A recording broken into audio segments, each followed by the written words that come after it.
Muito bom dia, meu povinho, nesta segunda-feira. Começando o Café com Beckler. Hoje não tem café, não tem nem xícara, não tem nada, mas tem um belo visual por aqui. Espero que o áudio esteja bom para vocês. Estou falando da frente da sala de imprensa aqui do Barcelona, entre treino e entrevista.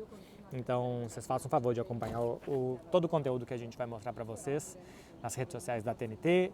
Amanhã tem Barcelona, Nápoles, TNT e na Max também, para vocês acompanharem com a gente. Tá falado, meu povo? Olha só, vocês já devem ter visto aí na super thumb que eu sempre faço para vocês, mas eu vou falar de Bolonha e Inter, Leverkusen, Wolfsburg, Liverpool, Manchester City, Real Madrid e Celta de Vigo. Foram os jogos que eu assisti nesse final de semana. Não vi o apavoro do Bayern de Munique, né? Fiquei curioso para saber como é que o Bayern do nada saiu para fazer 8 gols.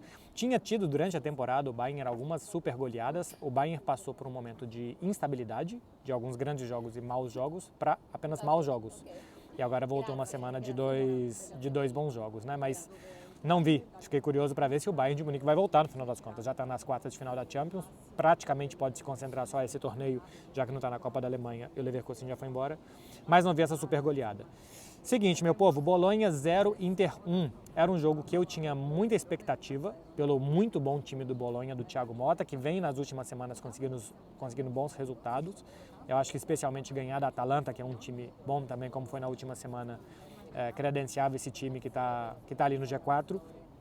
E o jogo contra a Inter, eu até achava que teria um resultado diferente. Tá? Se tivesse que dar uma dica para vocês, eu teria dado dica de que o Bolonha não perdia. Pela Inter está poupando jogadores, está com a cabeça na Liga dos Campeões, porque a Inter já tinha ganhado do Genoa no meio de semana 2-1. Eu acho que se segurando um pouco para dar mais gás em outras competições, enfim.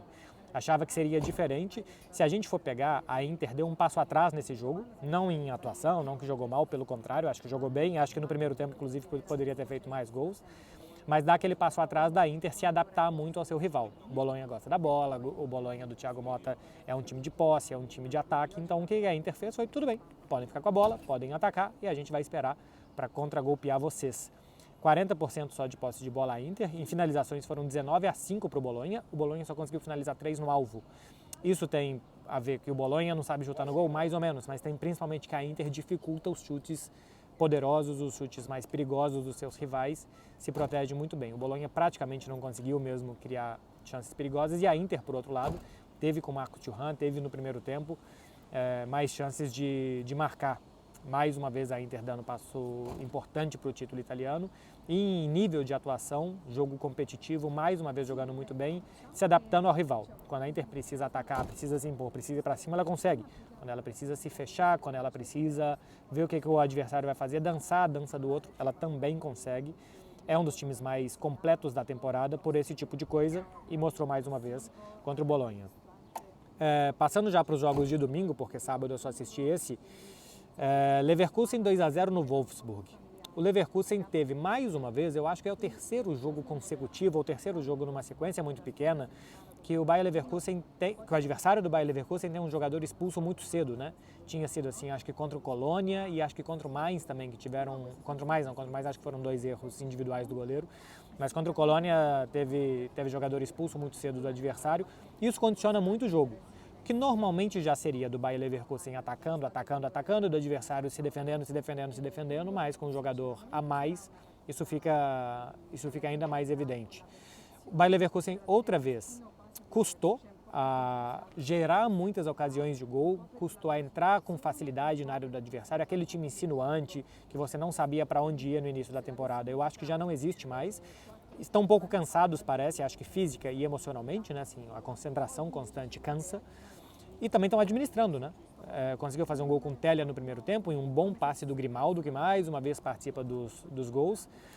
E depois a gente tem praticamente um monólogo do Bayer Leverkusen, mas sem gerar tanta chance clara para fechar logo o jogo. O jogo ficou aberto por muito tempo, teve um golaço do Wirtz para fechar a partida no 2-0, batendo uma bola forte, rasteira, mas demorou muito para fechar o jogo do Bayer Leverkusen. O Wolfsburg não levava perigo, não dava a sensação de que podia empatar o jogo e podia tirar os 3 pontos do Bayer Leverkusen, mas não foi um jogo plácido, tranquilo, que o Bayer Leverkusen pôde descansar porque ele precisava desse segundo gol que custou a sair. Chama a atenção, Tem duas coisas que não me chamam mais a atenção, tá? 76% de posse de bola não me chama atenção, especialmente com um jogador a mais. 19 finalizações a 2 também não me chama tanta atenção assim, porque a gente viu coisas parecidas do Bayer Leverkusen nesse campeonato alemão com isso. O que me chama a atenção é se a gente for pegar onde a bola ficou mais em campo, 50% do tempo no terço de ataque do Bayer Leverkusen, 41% no meio campo e só 9% do tempo a bola ficou no terço de defesa do Bayer Leverkusen.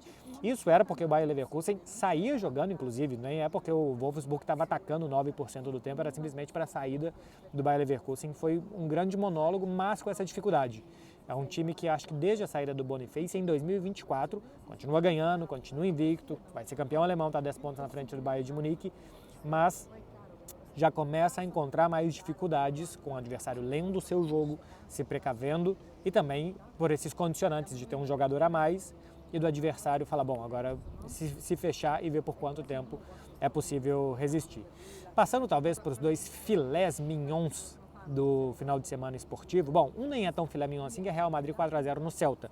O lado do Real Madrid sim, que é bastante nobre, o lado do Celta nem tanto, né? 4-0 Real Madrid, mais um muito bom jogo do Vini, fez de novo um gol de dentro da área, não aquele gol de ponta que sai driblando todo mundo, mas um gol de dentro da área mais uma vez, num rebote de escanteio. Deu assistência para o terceiro gol do Real Madrid também e foi sempre um tormento para a defesa do Celta, né? O Vinícius Júnior é o jogador mais perigoso do Real Madrid, que um contra um leva problema. Agora, o Vinícius mais uma vez se envolveu também numa jogada de empurrão com o Oscar Mingueza, assim como ele tinha feito no meio de semana, né, contra o Orban, de que ele fica irritado e empurra o adversário, mais uma vez fez isso. Eu acho que o Vinícius não pode se irritar e assim, não era um jogo que ele estava sendo parado toda hora, que ele estava sofrendo falta toda hora. Foi um lance que o Oscar Mingueza, inclusive eu já vi depois de leitura labial, que ele fala, eu tenho que te parar, tenho que te fazer uma falta. Não é uma porrada, um pontapé, é um puxão de camisa bastante assintoso, que era cartão amarelo para o Mingueza, e o Vinícius levanta muito irritado. Principal jogador do Real Madrid, muito visado, muito difícil de marcar, então os adversários vão marcar ele do jeito que der. E eu acho que se ele se irritar e começar a tomar cartões, pode ficar perigoso. Daqui a pouco ele tomar um cartão vermelho, daqui a pouco ele tomar um quinto cartão amarelo. No Campeonato Espanhol, se for suspenso, o Real Madrid consegue se virar sem ele pela vantagem que tem. Mas fica esse ponto do Vinícius Júnior, que pela segunda vez consecutiva, ele se levanta muito irritado para empurrar um adversário. Podia ter sido expulso no meio de semana na Liga dos Campeões. Contra o Celta não, era de fato para cartão amarelo, mas fica esse ponto. Marcou Arda Güler, né? Fez o seu primeiro gol com a camisa do Real Madrid, foi muito festejado. O Rüdiger também muito forte no jogo aéreo, é o gol contra do goleiro, uma pena para o Rüdiger que comemorou bastante o seu gol. Vitória do Real Madrid, que também demorou para se concretizar, né? O jogo até os 35 do segundo tempo estava só 1-0, o Celta não levava perigo, mas estava só 1-0 e algum acidente, uma bola parada, um rebote, alguma coisa podia acontecer. Nos últimos 10 minutos o Real Madrid faz 3 gols para ganhar. E agora sim, para finalizar, Liverpool 1-1 contra o Manchester City. Esse jogo para mim teve um nível muito alto, que a marcação muitas vezes obrigou os atacantes a jogarem com o pé ruim. Tem aquele 1 contra 1 do Haaland contra o Van Dijk, por exemplo. O Liverpool bloqueou muita linha de passe do Rodrigo, por exemplo, com o pé direito, obrigou o Rodrigo a jogar com o pé esquerdo e acho que ele fez isso bem no primeiro tempo. É um primeiro tempo de equilíbrio, com o Manchester City até acho que um pouco melhor. Um belo gol muito bem produzido pelo Manchester City de bola parada, né? Que o Ake arrasta o McAllister e bloqueia o McAllister. Eu coloquei isso no Twitter, teve gente falando que é falta, para mim não é falta, é uma disputa de área normal e que o De Bruyne pode bater a meia altura para o Stones finalizar com espaço gerado pelo Ake ali. E o segundo tempo já começa completamente diferente. No erro do Ake e no erro do Ederson, o Ake é o mais errado de todos, né? Que recua uma bola muito mal para o goleiro brasileiro. Mas acho que o Ederson toma a pior decisão possível de chutar o que viesse na frente dele, chutou o Darwin, não só porque ele, Ederson, se machucou, mas porque ali eu acho que quando ele vê que vai se atrasar, que não vai chegar a tempo, acho que ele poderia simplesmente ter tentado fechar o espaço e não ter deixado que o Darwin finalizasse. O Liverpool consegue empatar e a partir daí o Liverpool é muito melhor. O Manchester City salva um ponto, não só para fazer um ponto para se manter vivo, mas também para não deixar que o Liverpool faça 3 pontos a mais e que nessa disputa entre os dois, que o Liverpool vá embora. Então o Manchester City, no segundo tempo, pela quantidade de transições que o Liverpool conseguiu gerar, pela quantidade de vezes que o Liverpool conseguiu correr, chegar muito perto da área do Manchester City, o City se salvou. Mesmo assim, mandou 2 bolas na trave, né? Uma com o Foden, numa dividida com o goleiro, e uma outra com o Doku, que entrou bem.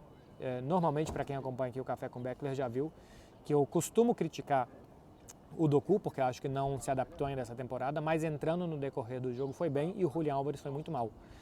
não é a dele, não é um ponta esquerda, mas já entrou ali como um... Acho que o Álvares vai melhor como um segundo atacante do que como um ponta, ele de fato foi um ponta esquerda e não foi bem nesse jogo do Manchester City. Me chama a atenção a participação do Haaland no jogo. O Haaland tocou na bola 21 vezes, no primeiro tempo 16, no segundo 5. Praticamente não tocou na bola.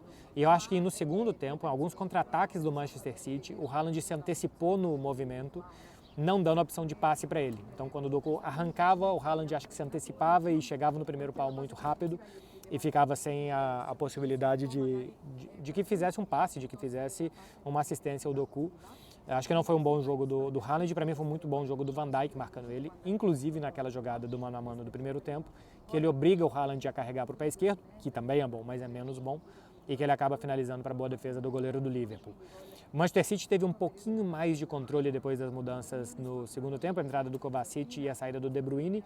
Eu não sei se o De Bruyne saiu simplesmente por uma opção técnica do Pep Guardiola, ou se não estava fisicamente para jogar 90 minutos, mas eu teria mantido o Kevin De Bruyne no jogo. Teria dado para ele menos funções defensivas, até colocado o Kovacic, mas dado a De Bruyne um pouco mais de liberdade à frente talvez, tirando ou o Foden ou o Julian Álvares, para que ele pudesse participar ou num passe ou no chute de fora da área para tentar criar alguma coisa de diferente para o Manchester City. Merecia mais o Liverpool, para mim é pênalti no último lance, do Doku com o McAllister, para mim é pênalti e não marcado. Aliás, muito bom jogo do McAllister de novo, né? Começou a temporada fora da dele, jogando como um primeiro volante, e com a boa entrada do Endo, do japonês, nesse time, o McAllister pode dar um passo à frente, onde é mais a posição natural dele, e vai jogando muito bem. Meu povo, é isso do que eu vi desse final de semana, os principais jogos da rodada. Queria ter visto o do Bayern de Munique, de todos os jogos que eu não vi do final de semana, esse é que eu mais me lamento de não ter assistido, porque um 8-1 chama atenção, especialmente para um time que vem tão irregular. Espero que não tenha vazado a colega jornalista falando aqui do lado, porque ela está fazendo, acho que o mesmo que eu, está fazendo aqui uma conexão para a Itália. Então coloquei o microfone aqui bem pertinho, no volume mais baixo.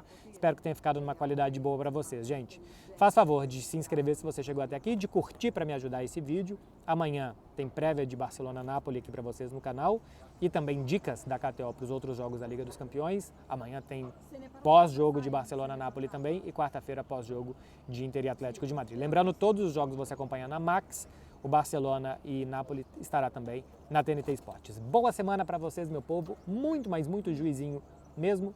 E até amanhã. Valeu, gente.